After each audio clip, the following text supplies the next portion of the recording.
বান্ধবীদের দেওয়া ডিয়ার পূরণ করতে এক অচেনা ছেলেকে বলল, কুট্টুসের আব্বু, তুমি আমাকে এভাবে ধোঁকা দিতে পারলে?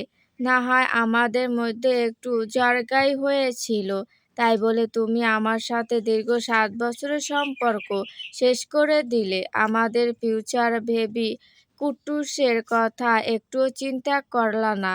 রোদের তীব্রতা মারিয়ে কলেজের গেটের সামনে তখন এক চিলতে খুনসুটিময় পরিবেশ বিরাজ করছে। ছায়ার নিচে দাঁড়িয়ে মেহেরের বান্ধবী রাইসা হাতের ঘড়িটার দিকে তাকিয়ে বিরক্ত মুখে বলল, মেহের, প্লিজ এবার থাম। তোর এই পাগলামির কোনো মানে হয় না। তুই কার ওপর ডিয়ার পূরণ করতে যাচ্ছিস একটু চেয়ে দেখ। মানুষটাকে সুবিধার মনে হচ্ছে না। নিশি অবশ্য রাইসার মতো অত সমজদার নয়। সে একগাল হেসে মেহেরের কাঁধে ধাক্কা দিয়ে বলল, আরে ধুর, ডিয়ার যখন দেওয়া হয়েছে তখন করতেই হবে। মেহের আপ্রোচ কখনো হেরে যেতে পারে না। কি বলিস মেহের?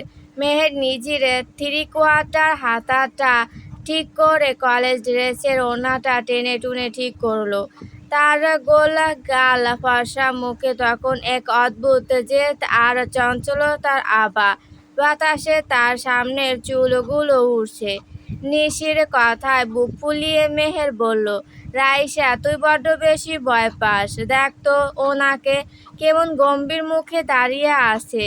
ওনার সামনে গিয়ে জাস্ট দুটো কথা বলবো, ব্যাস। তোরা শুধু ফোনের ক্যামেরা অন রাখিস।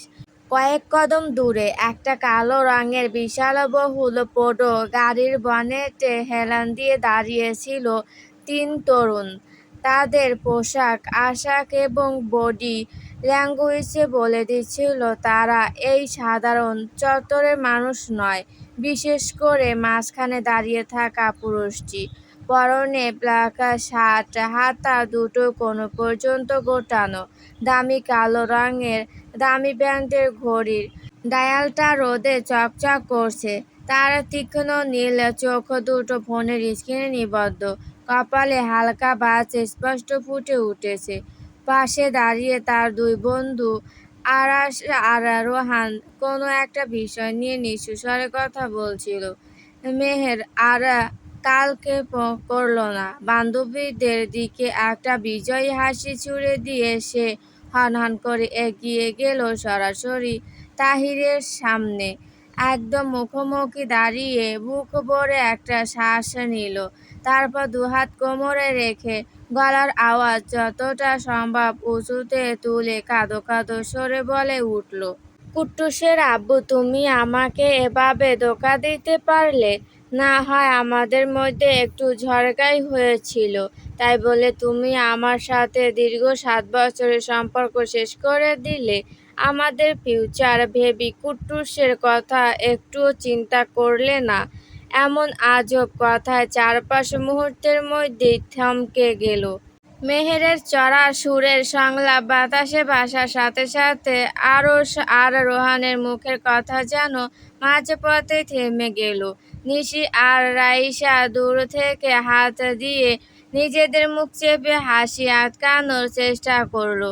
অচেনা একটা মেয়ের এমন অদ্ভুত এবং উগ্র কথা শুনে ধীর লয়ে নিজের ভুরু কুঁচকে সামনে তাকালো তাহিন তাসরিফ চৌধুরী। তার চোখের মণি দুটো গভীর সমুদ্রের মতো নীল আর চাহনি এতটাই ধারালো যে সাধারণ কেউ তাকালে থমকে যেতে বাধ্য। সে ভুরু কুঁচকে দেখলো তার সামনে দাঁড়িয়ে আছে গোল গাল চেহারার চিকন চাকন কলেজ ড্রেস পরা একটা মেয়ে। মেয়েটার ডাগর ডাগর চোখ দুটোতে কোনো ভয় নেই, বরং সেখানে এক ধরনের চঞ্চলতা চকচক করছে। মেয়েটার মুখে কুট্টুসের আব্বু এবং 7 বছরের সম্পর্কর মতো আজে বাজে কথা শুনে তাহিরের পুরো মুখভয় কুঁচকে গেল। চরম বিরক্তিতে তার চোয়াল শক্ত হয়ে উঠল। যেখানে পুরো এলাকায় তাহিন তাশরিফ চৌধুরী একটা ইশারায় মানুষ কাঁপাকাঁপি করে, সেখানে এই পুচকে স্কুল কলেজ পড়ুয়া মেয়ে তার সামনে এসে এসব কি আবোল তাবোল বকছে। রোহান পরিস্থিতি বেগতিক দেখে দ্রুত তাহিনের কাঁধে হাত রাখলো। সে জানে তাহিনের রাগ কেমন হিংস্র রূপ নিতে পারে। রোহান ফিসফিস করে বলল, তাহিন ছাড়, কোনো পাগল ছাগল হবে হয়তো, চল, আমাদের দেরি হয়ে যাচ্ছে, আমরা গাড়িতে উঠি। আরশ ততক্ষণে নিজের বিষমে কাটিয়ে উঠেছে। সে মেহেরের দিকে এগিয়ে গিয়ে বেশ কড়া গলায় ধমক দেওয়ার সুরে বলল, এই মেয়ে, কে তুমি? কত বড় সাহস তোমার?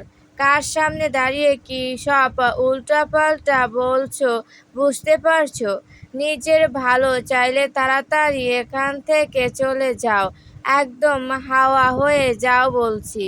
কিন্তু মেহের তো দমবার পারত নয়। বান্ধবীদের সামনে নিজের ইমেজ ধরে রাখতে সে নাছোড়বান্দার মতো। আবার তাহিনের একদম গা ঘেঁষে সামনে এসে দাঁড়িয়ে গেল। আরশের ধমকে পাত্তাই না দিয়ে সে আবার নিজের মতো করে হাত নেড়ে চিৎকার করে বলতে লাগলো, কেন যাব আমি? আজ আমি এর শেষ দেখেই ছাড়ব। 7 বছরের ভালোবাসা এভাবে ধুলোয় মিশিয়ে দেওয়া যায় না। আর এই যে ভাইয়া, এটা কিন্তু মোটেও ঠিক হচ্ছে না। আপনি কেন আমাদের মতো অসহায় প্রেমিক প্রেমিকার মধ্যে এসে তাদের সম্পর্কের দি ইন্ড করে দিচ্ছেন? তাহিনের ভেতরের সুপ্ত আগ্নেয়গিরিটা এবার মাথাচাড়া দিয়ে উঠল। জানাশোনা নেই, পরিচয় নেই, কোথাকার কোন অসভ্য মেয়ে তার সামনে এসে এভাবে বকবক করছে। যেখানে বড় বড় ব্যবসায়ীরা, বাঘা বাঘা রাজনীতিবিদেরা তার সামনে দাঁড়িয়ে দুটো কথা বলতে 10 বার ভাবে, ভয়ে ভ্যাবাচ্যাকা খেয়ে যায়। সেখানে এই সামান্য একটা মেয়ে তার সাথে এক প্রকার চিৎকার করে কথা বলার দুঃসাহস দেখাচ্ছে। তাহিনের মাথার রক ধপ ধপ করে উঠল। তার দীর্ঘদিনের একাকিত্ব আর ভেতরের রুক্ষতা তাকে কোনো কোমলতা শেখায়নি। সে রাগ আর অপমানে হিতাহিতে জ্ঞান হারিয়ে ফেলল। হঠাৎ করে এক ঝটকায় তাহিন তার ডান হাতটা বাতাসে তুলল। মেহের কিছু বুঝে ওঠার আগেই বাতাসে একটা সপাটে শব্দ প্রতিধ্বনিত হলো। সে রাগে মেয়েটার দুগালে সজোরে পরপর 2টা থাপ্পড় মারল। থাপ্পড়ের তীব্রতা এতটাই বেশি ছিল যে মেহেরের মাথার ভেতরটা মুহূর্তের মধ্যে ফাঁকা হয়ে গেল। চোখের সামনে হাজারটা সর্ষে ফুল ফুটে উঠল। তার কান দুটো ভোঁ ভোঁ করতে লাগলো। তার ফর্সা নরম গালে নিমিষেই লাল টকটকে হয়ে 5 আঙুলের স্পষ্ট ছাপ বসে গেল।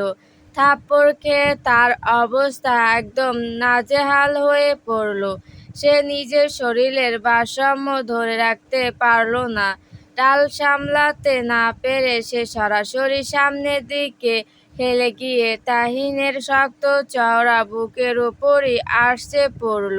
ঠিক সেই মুহূর্তে মেহেরের সমস্ত ইন্দ্রিয় যেন অবশ হয়ে এলো। চারপাশে কোলাহল, গালের জ্বলনি সবকিছু ছাপিয়ে সে শুধু একটা তীব্র মাদকতাময় অর্কিড আর উড ফেভারের পারফিউমের ঘ্রাণ অনুভব করতে পারল।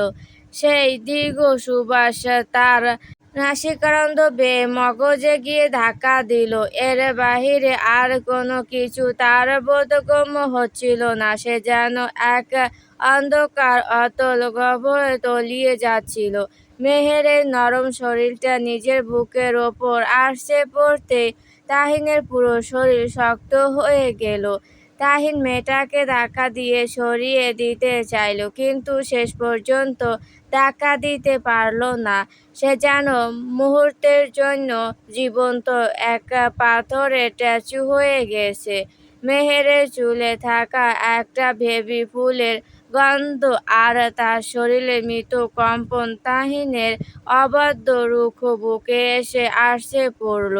তাহিনের মনে হলো তার সমস্ত শরীর এক অজানা মোহে অবশ হয়ে গেছে, নিজের ওপর থেকে তার নিয়ন্ত্রণ হারিয়ে যাচ্ছে। কেন সে এই সামান্য মেয়েটাকে দূরে ঠেলে দিতে পারছে না? এই প্রশ্নের উত্তর তার জানা ছিল না। দূর থেকে এই ভয়ঙ্কর কাণ্ড দেখে রাইসা আর নিজেদের কলিজা শুকিয়ে গিয়েছিল। তারা আর এক মুহূর্ত অপেক্ষা করল না, দৌড়ে এসে কাঁপতে কাঁপতে মেহেরের দুহাত ধরে টান দিল। মেহের, মেহের, কি হলো তোর? চোখ খোল। রাইসা প্রায় কেঁদে ফেলে দ্রুত তাকে তাহিনের বুক থেকে টেনে দূরে সরিয়ে নিল। নিশি ভয়ে কাঁপতে কাঁপতে তাহিনের দিকে তাকিয়ে আকুতি মিনতি করে বলল, ভাইয়া প্লিজ মাফ করে দেন। ও জাস্ট একটু ফাজলামো করে ডিয়ার পূরণ করতে এসেছিল। ও আপনাকে চিনেও না। তারা দুজন মেহেরকে দুদিক দিয়ে ধরে প্রায় টেনে নিয়ে সেখান থেকে দ্রুত কলেজের ভেতরের দিকে নিয়ে যেতে লাগলো। মেহেরের পা দুটো তখনও কাঁপছিল, তার ফর্সা গালে তখনও রক্তের মতো লাল হয়ে বসে আছে। তাহিন তাসরিফ চৌধুরীর দেওয়া সেই থাপ্পড়ের দাগ পড়ে গেছে তার শরীরে। আর তাহিন তখনও সেই একই জায়গায় স্তব্ধ হয়ে দাঁড়িয়ে রইল, তার অবশ হয়ে যাওয়া হাত দুটো তখনও মুষ্টিবদ্ধ। গল্পটি ভালো লাগলে অবশ্যই লাইক ও সাবস্ক্রাইব করে পাশে থাকবেন প্রিয় বন্ধুরা।